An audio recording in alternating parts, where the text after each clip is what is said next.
naman siya ng smiley face.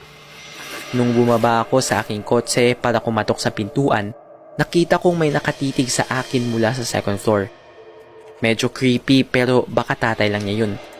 Sinabihan niya ako na bumibisita siya paminsan-minsan kaya binaliwala ko lang at kumatok sa bahay. Binuksan niya ito at hinalikan ako na ikinagulat ko. Pumasok ako sa loob ng bahay nila.